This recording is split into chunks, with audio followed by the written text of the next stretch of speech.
So this is a Razer Blackwidow Elite keyboard.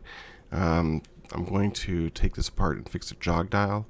That's that dial right there. Problem with this is that after some time you spin it and it kind of jumps all over the place. It's not very accurate. This is a known problem with these keyboards and this jog dial. I don't see too many videos of it on YouTube, so I figured I'd make one. So you can see that the numbers are just kind of all over the place, not very accurate. Kind of annoying when you're in the middle of the game and you want to adjust the dial or you want to adjust the volume. And it does this. And so this is why I'm making this video and showing you how to clean the jog dial. More importantly, showing you how to disassemble the keyboard. Now, there are some screws in the keyboard between the keys. I kind of show it to you here. Don't mind the dirty keyboard. I'll summarize with this picture here where all the screws are. And there are two screws in the back beside the risers. You have to take the pads off to get to them. And that is shown here. After you move all the screws, you'll be able to take the two sides of the keyboard off and you'll be left with this. Top left side is the jog dial that we're interested in. It's connected by a small ribbon cable. And the small ribbon cable is easily removed just by pulling up on the tension bar, if that's what they call it, and lifting it out of the way. Next thing you want to do is remove the two screws that are holding the jog dial in place.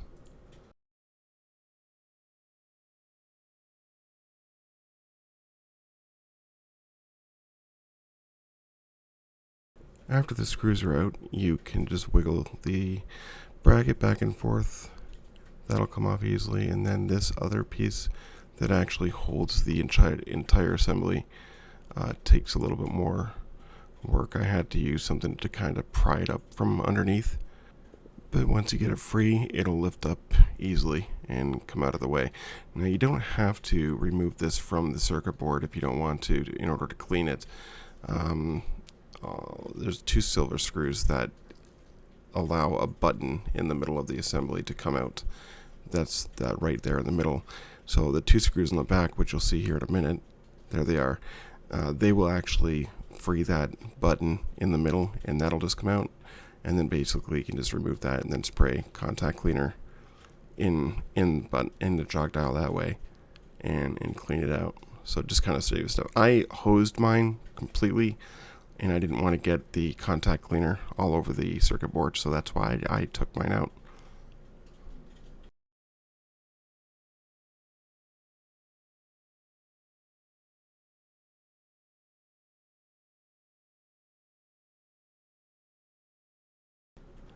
Now you can see in the middle of the jog dial there's actually a small tactile button and the two LEDs that light up the mute switch. So not much to see in there. The board is called Janet, or the whole project is called Janet, I guess.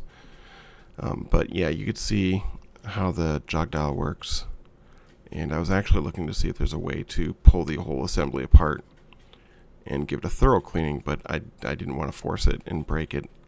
So the way I did it is going to have to be good enough for now.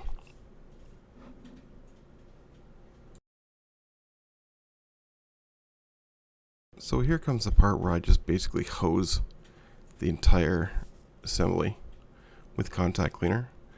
I pick it up and I give it a couple twirls. Make sure it's being distributed. Not before I, clean up the excess contact cleaner off my desk and leave a cat hair. So I just give it a few spins. Make sure everything is getting wiped and cleaned up, and hopefully this will work a lot better when it's assembled. I'm just going to put the button back into the jog wheel assembly. It goes in one way. Well, it goes in two different ways, but there's only one correct way. The X should be on the opposite side of the ribbon cable, like you saw there. And then it's just a matter of attaching it back to the circuit board. Putting the screws back in, which you'll see here in a second.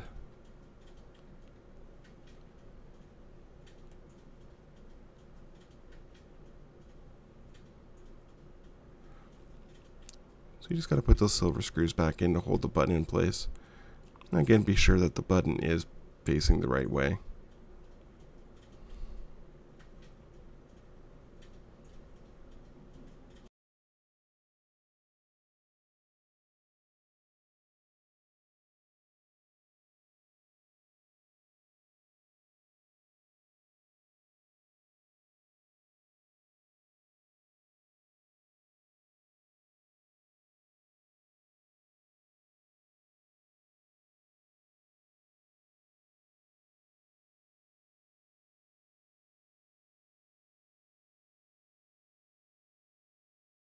And after that's put back in place, we can just put the ribbon cable back into its rightful place. Using some tweezers makes the job a lot easier.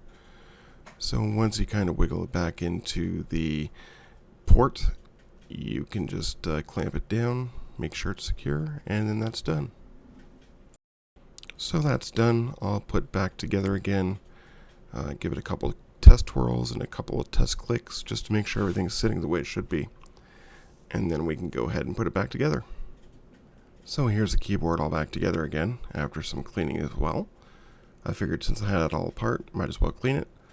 So everything is working, and then you'll see here in a second that the operation of the jog dial is actually much better now. Nice and smooth, no jumpiness. Works how it should. Huge difference. So that's it for this video, guys. If you liked it, give it a thumbs up, and don't forget to subscribe, and thank you for subscribing if you have already. See you in the next one.